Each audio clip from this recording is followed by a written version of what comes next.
बिस्मिल्लाहिर्रहमानिर्रहीम। नाज़रीन व सामीन अस्सलाम वालेकुम। नाज़रीन, इस वक्त दुनिया को जिस बहुत बड़े मुआशी बहरान का सामना है वो है महंगाई का तूफ़ान। इस वक्त अगर आप आलमी मार्केट्स में चेक करें तो चाहे तेल की कीमतें हों, चाहे खाने पीने की अशिया की कीमतें हों, किसी भी कमोडिटी की प्राइस को आप ले लें, कीमतें बहुत तेज़ी से बढ़ी हैं। इसके साथ साथ जो फ्रेट रेट है यानी बहरी जहाज़ों का जो किराया है वो भी बहुत तेज़ी से बढ़ा है, जिसकी वजह से पूरी दुनिया में जो खाने पीने की अशिया हैं, तवानाई के जो मुख्तलिफ़ ज़राए हैं, उनकी कीमतें हैं वो बहुत ज़्यादा बढ़ चुकी हैं। इस सारी सूरत हाल में पाकिस्तान बहुत बुरी तरह मुतासिर हो रहा है, क्योंकि हमें मालूम है कि हमारी आबादी का एक बहुत बड़ा हिस्सा ख़त गुरबत से नीचे ज़िंदगी गुजार रहा है। इसके साथ साथ अभी कोरोना की वजह से भी मुआशी बहरान का सामना था। उससे पहले हमें बैलेंस ऑफ पेमेंट क्राइसिस की वजह से इकॉनमी के अंदर बहुत ज़्यादा एडजस्टमेंट्स करनी पड़ी थी, जिससे हमारी मुआशी सरगर्मियाँ बहुत बुरी तरह मुतासिर हुई। ऐसी सूरत में ये सवाल इस वक्त बहुत अहम है कि किस तरह से आवाम को इस महंगाई के तूफ़ान से महफूज रखा जा सके। इसके लिए हुकूमत पाकिस्तान और स्टेट बैंक ऑफ पाकिस्तान ने कुछ दिन पहले कुछ शॉर्ट टर्म मेजर इंट्रोड्यूस कराए जाए, ताकि एक तरफ तो आवाम को महंगाई के असरात से मुमकिना हद तक बचाया जा सके, दूसरी तरफ हमारा जो तिजारती खसारा है उसको मैनेजेबल रखा जाए, ताकि हमारी करेंसी के ऊपर मज़ीद प्रेशर ना आए और रुपया मज़ीद डीवैल्यू ना हो, क्योंकि रुपया जैसे जैसे और डीवैल्यू होगा इससे मुल्क में महंगाई मज़ीद बढ़ेगी। इसके बारे में मैं एक तफसीली वीडियो बना चुका हूँ, लिंक दे रहा हूँ, आप यहाँ से देख सकते हैं। अब ये बात देखने की ज़रूरत है कि चलें बैनुल अक़वामी मार्केट के अंदर तो जो अशिया की कीमतों के अंदर तूफ़ान आया हुआ है उसको हम किसी तरह नहीं रोक सकते, लेकिन कैसे हम ऐसे इक़दामात ले सकते हैं जिससे हमारा जो रुपया है ये स्टेबलाइज़ हो, बल्कि किसी हद तक थोड़ा सा मजबूत हो, ताकि एक्सचेंज रेट की तरफ से जो महंगाई हो रही है इसको रोका जा सके। नाज़रीन, आपको याद होगा हमने एक पिछली वीडियो के अंदर बात की थी कि करेंसी रेट कैसे डिटरमाइन होता है। उसके अंदर मैंने आपको बताया था कि जब आप बाहर से डॉलर अपने मुल्क में ज़्यादा लेकर आएंगे तो इससे आपके मुल्क की जो करेंसी है वो मुस्तहकम होगी, और उसके कुछ सोर्सेज बताए थे कि आप एक्सपोर्ट से ला सकते हैं, रेमिटेंसेस से ला सकते हैं, और फॉरेन डायरेक्ट इन्वेस्टमेंट यानी बराह रास्त गैर मुल्की सरमायाकारी से। आज की इस वीडियो में हम बात करेंगे इसी पॉइंट के ऊपर कि हुकूमत को इस वक्त बहुत ज़्यादा तवज्जो देनी चाहिए फॉरेन डायरेक्ट इन्वेस्टमेंट पाकिस्तान में लाने पर। क्यों कि फॉरेन डायरेक्ट इन्वेस्टमेंट यानी बैरून मुल्क से बड़े कारोबारी कंपनीज़ को, कारोबारी अफराद को, हुकूमतों को इस बात पर कायल करे कि वो हमारे मुल्क में आए, यहाँ पर अपनी फैक्ट्रीज़ लगाएं, मसनूआत तैयार करें, और वो हमारे मुल्क में भी बेचें, वो दुनिया में भी बेचें। इसकी अहमियत इसलिए है कि एक तो जब बैरून मुल्क से सरमायाकार आएंगे तो वो डॉलर लेके आएंगे, और यहाँ पर उन्हें फैक्ट्री वगैरह लगाने के लिए रुपया चाहिए होगा, तो इसको बैंकिंग सिस्टम के ज़रिए जब कन्वर्ट किया जाएगा तो हमारे पास डॉलर की सप्लाई बढ़ेगी, जिससे हमारे रुपए के ऊपर प्रेशर कम होगा।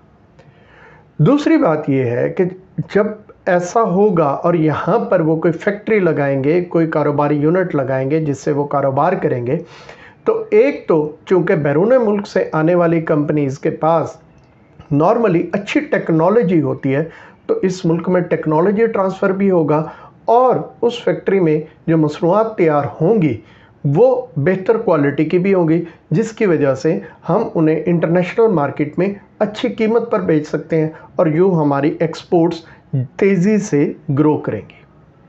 इसके साथ साथ चूँकि मुल्क में कारोबारी सरगर्मियाँ बढ़ेंगी, इसलिए यहाँ पर लोगों को रोज़गार भी मिलेगा। बदकिस्मती से पाकिस्तान की तारीख़ में फ़ॉरेन डायरेक्ट इन्वेस्टमेंट सिवाय थोड़े से अरसे के कभी कोई बहुत ज़्यादा अच्छी नहीं रही।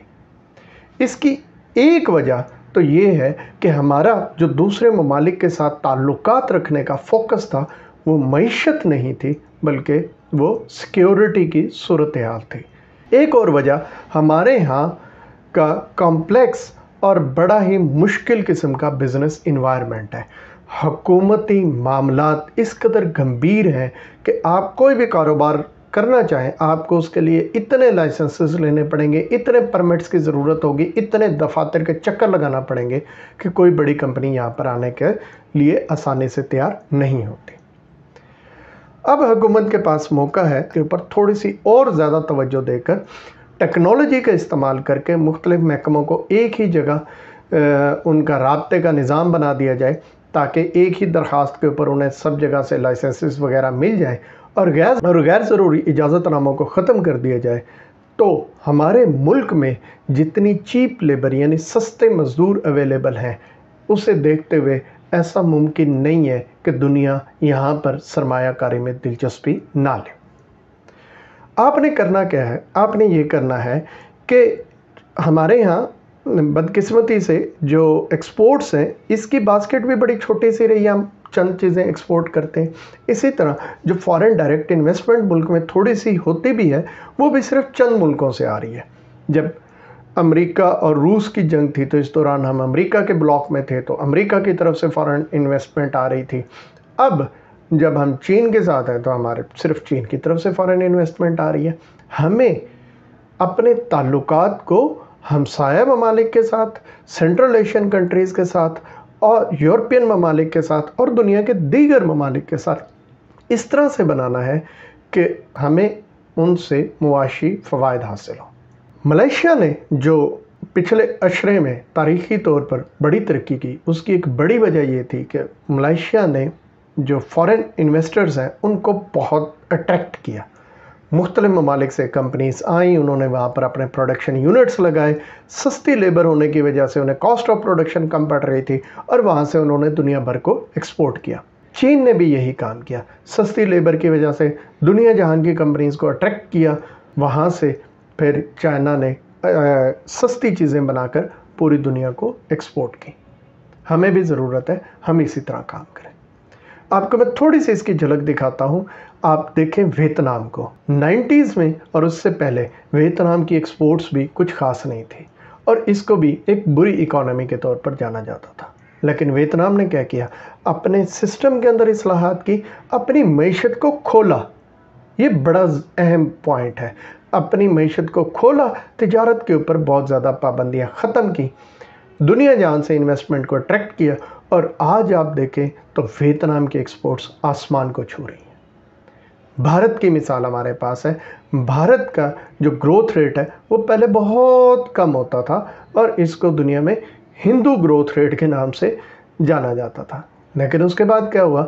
ڈاکٹر منموہن سنگھ جب وزارت خزانہ میں آئے تو انہوں نے دنیا کے ساتھ ٹریڈ کی پالیسی کو کیا، دنیا کے ساتھ معیشت کی بنیاد پر تعلقات کو پروموٹ کرنا شروع کیا، تجارت کے اوپر سے پابندیاں کم سے کم کی، ختم کی۔ نتیجتاً بھارت میں بھی پوری دنیا سے کمپنیز آئیں، انہوں نے پلانٹس لگائے، اور آج بھارت پوری دنیا کو بہت زیادہ چیزیں ایکسپورٹ کر رہے ہیں۔ بدقسمتی سے ہم اس وقت خطے میں بھارت اور بنگلہ دیش سے بھی پیچھے ہیں۔ ہمیں بھی سب سے پہلے تو تجارت کے اوپر جو بہت زیادہ ہم نے ٹیکسز لگائے ہوئے ہیں، امپورٹ ڈیوٹیز اور کسٹم ڈیوٹیز اور بہت ہیوی ٹیرفز، اور جس کی بدقسمتی سے ہمارے ہاں بڑی حمایت کی جاتی ہے کہ ایسا کرنے سے تو آپ کے ملک کی اکانومی بچ جائے گی اور پھر آپ ایکسپورٹ کر سکیں گے اور پھر یہ ہوگا وہ ہوگا۔ بدقسمتی سے ایسا ہوا نہیں، اور نہ دنیا کے کسی اور ملک میں ایسا ہوا۔ تو ہمیں سب سے پہلے تو تجارت کے اوپر سے ٹیکسز کو کم سے کم کر کے زیادہ ٹیکسز کو انکم کی طرف لانے کی ضرورت ہے، تاکہ بیرون ملک آنے والی کمپنیز یہاں پہ اپنا جب یونٹ لگائیں تو انہیں یقین ہو کہ انہیں جو خام مال امپورٹ کرنا پڑے گا اس کے اوپر کبھی بھی بہت زیادہ ٹیکسز نہیں لگیں گے، اس کے اوپر مختلف بہانوں سے پابندیاں نہیں لگائی جائیں گی، اور اسی طرح یہاں پر ان کے لیے کاروبار کرنے کے حالات کو بہتر بنانا ہوگا۔ اگر ہم ایسا کر سکیں گے، ہم اپنا پوٹینشل دنیا کے سامنے مارکیٹ کر سکیں گے، اپنی سستی لیبر دنیا کو بتا سکیں گے، تو کوئی بڑی وجہ نہیں کہ دنیا جہان کی کمپنیز ہمارے ہاں آ کر سرمایہ کاری نہ کریں۔ اور ایک دفعہ یہ سرمایہ کاری کا سائیکل شروع ہو گیا تو یقین مانیں پاکستان کے اندر کاروباری سرگرمیاں بھی بہت بڑھیں گی، پاکستان کی ایکسپورٹس بھی بہت بڑھیں گی، ٹیکنالوجی ٹرانسفر ہوتا ہے، ڈالر آپ کے ملک میں آتے ہیں، فوری فائدہ ہوتا ہے، एक्सपोर्ट्स बढ़ती हैं, लॉन्ग टर्म फ़ायदा होता है, जॉब क्रिएट होती है, मुल्क में खुशहाली आती है और यूँ आप इस विश्व साइकिल को तोड़ने में कामयाब होते हैं। उम्मीद है मेरी बात आपको समझ आ गई होगी। इंशाल्लाह नेक्स्ट में हम किसी और वीडियो के साथ मिलेंगे। अपना ख्याल रखिएगा। अल्लाह हाफ़िज़।